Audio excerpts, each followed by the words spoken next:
Hi there, it's been a while. I'm actually shaping, I'm gonna be shaping a total of 40 sourdough loaves because I have a big event tomorrow, Friday. Today is Thursday, and actually the event is Friday and Saturday. It's a big food festival here in my town, and I'm excited for sourdough because it's been a while since I made a big batch of sourdough. Probably since farmer's market, no, actually Thanksgiving, I think. Don't mind the beer box in the background.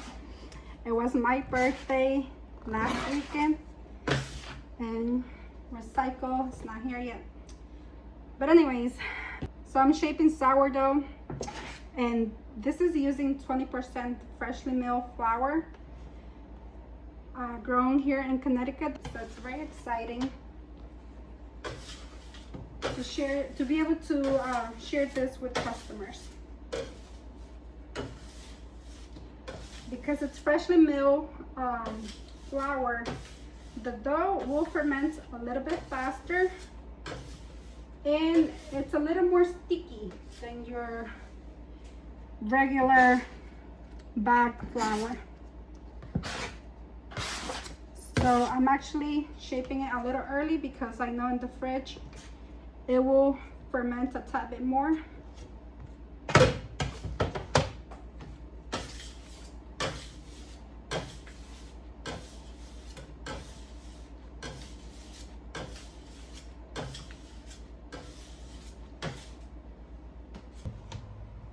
I'm actually moving quite fast. I think it's because the pressure that I need to feed my son.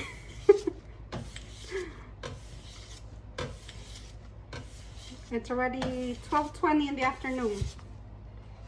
So yeah, all of my loaves are 900 pre-bake. Oh well, if it's like garlic rosemary or everything bagel sesame, I'm sorry, everything bagel seasoning, then it will vary slightly from 10 to 30 grams more. All right, so you go here because I need some space for shaping.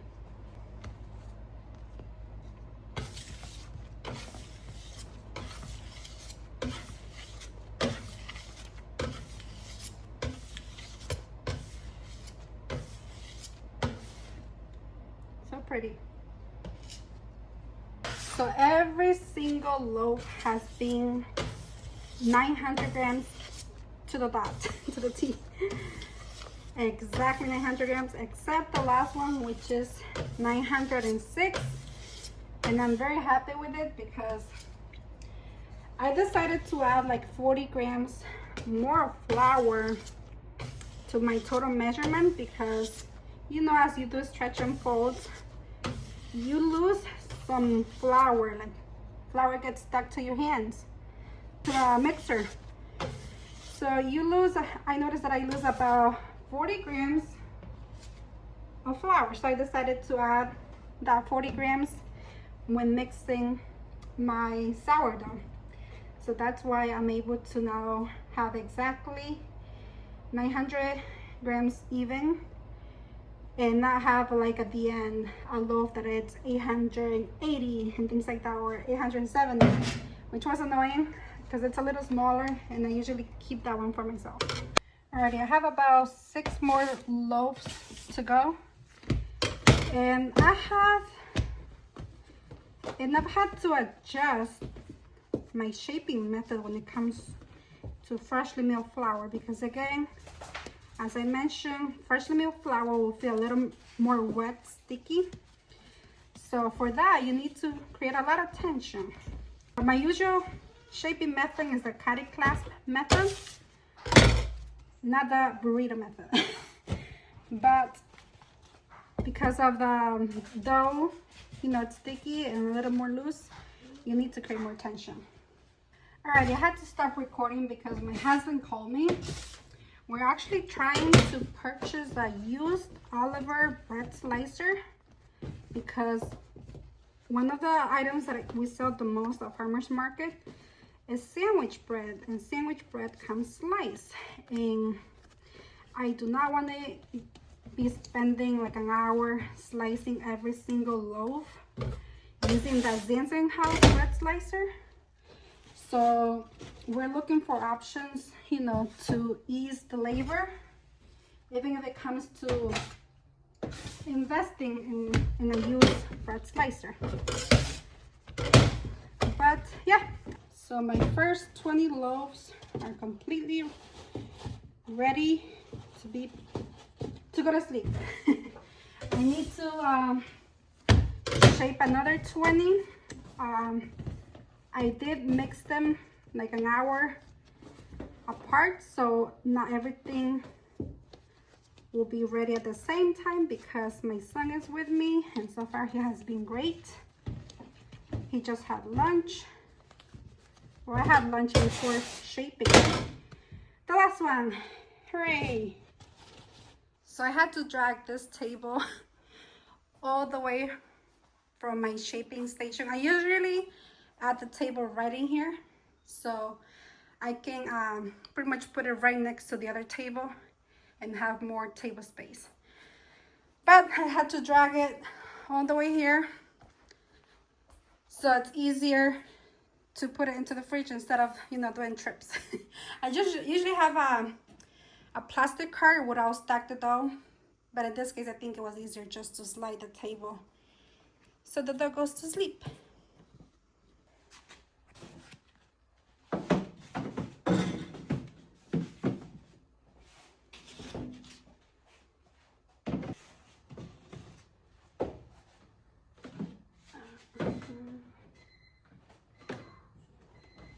Okay, so the schedule that I had in mind worked out perfectly because I just tucked in 20 loaves in the fridge and the other 20 are ready to be shaped.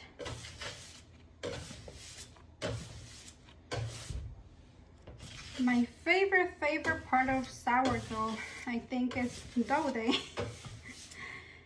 I don't know, I like to be hands-on. I like to feel the texture of it. It's really relaxing. Alrighty, this one has like 40 grams more. Don't ask me how. So what I usually do is I take a piece of it and add it underneath of each loaf.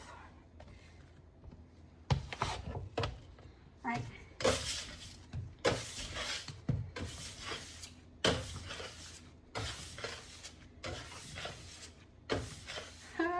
So pretty.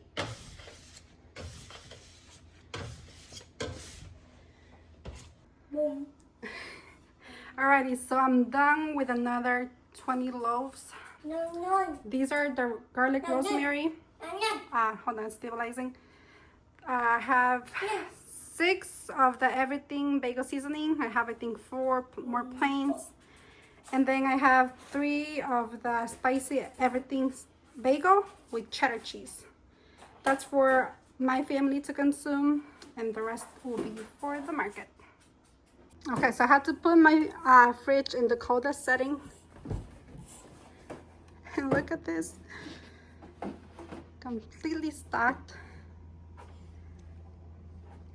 Now we're gonna close it. Your chair is there, buddy.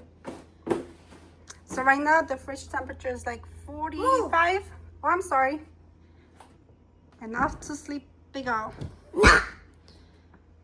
And let me show you my, sometimes I can't think of everything. So my husband purchased this like a fridge thermometer alert. Like if the freezer goes up a particular temperature, then the alarm will go on. Or if the fridge goes higher than 47, yep, then the alarm will go on. We could put it to a lower temperature, but last night I wasn't able to sleep because we had it at 40, like to go on when it's at 40, and I had just loaded my dough to the fridge. So I was just falling asleep, and then the alarm went off, like at 1:20 in the morning. But yeah, my husband got it. I think it's going to be very helpful for us. So I'm doing a voiceover for this part because there was lots of going on in the background, like with my kids. There was lots of noise, and I was also in my zen. So in my zone, I was really focused. It's my favorite part of sourdough when it comes to baking because it shows all of my hard work, all of the time that I put into it. And spoiler alert, I sold out on the 2-day event. So I was very thrilled on the results of my hard work. So I'm going to leave the rest of the video for you guys to enjoy because I think it's very relaxing. And it will show you a bit more of my process when it comes to baking the sourdough.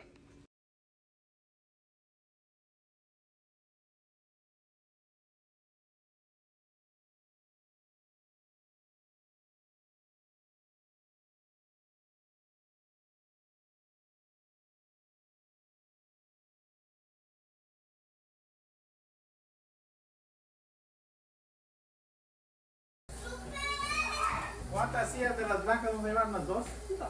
Las dos mesas, ¿no? Las dos mesas. Bien. Papi, yo no me estoy ganando algo. Mesas, mesas de aluminio. ¿Ah? Algo. ¿Qué vas a llamar? ¿Dónde? Algo.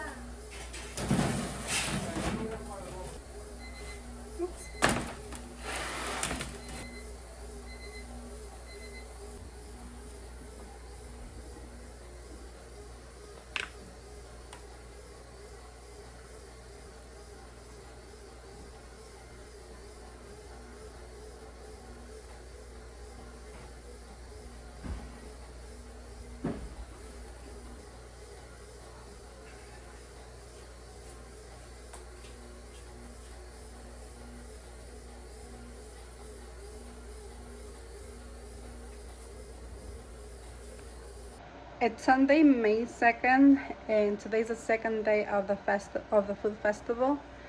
Yesterday we took around 31 loaves and we sold out all of them. I only took classic and garlic rosemary and everything but the bagel seasoning. And today we're gonna take a lot more, including English muffins, cinnamon rolls, bagels, and then we're getting one more. Oh, sandwich bread. So there's gonna be a lot more options. The only thing is that it started to rain, and it's in a field. It's in a baseball field. It's a very large enclosed area. So I'm not sure about the traffic. It wasn't supposed to rain until today. We got last minute thing of rain. But I've been up since 6 in the morning. I already baked the cinnamon rolls.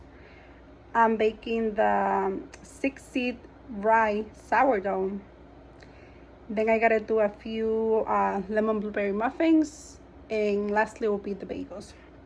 So I wanted to show you how they look because everything has been so quick. I've only slept, I think, a total of 4 hours. Yeah, 4 hours between Friday and Saturday, only 4 hours.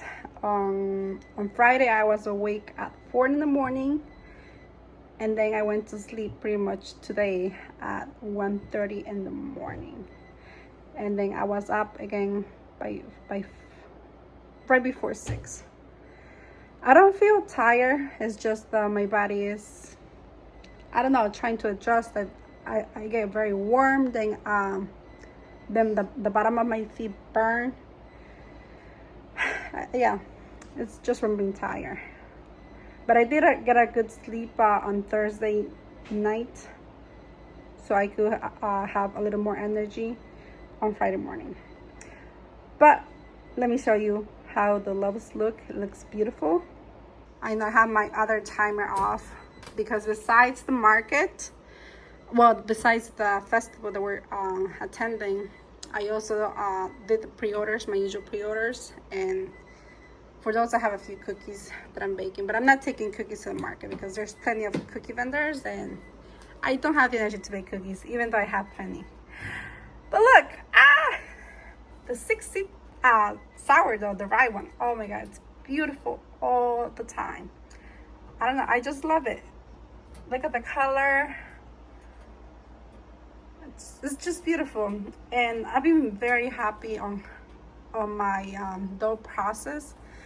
I'm becoming more intuitive, meaning that I can tell whenever I touch the dough, also based on the weather, on the temperature, like whether the dough is ready to be shaped.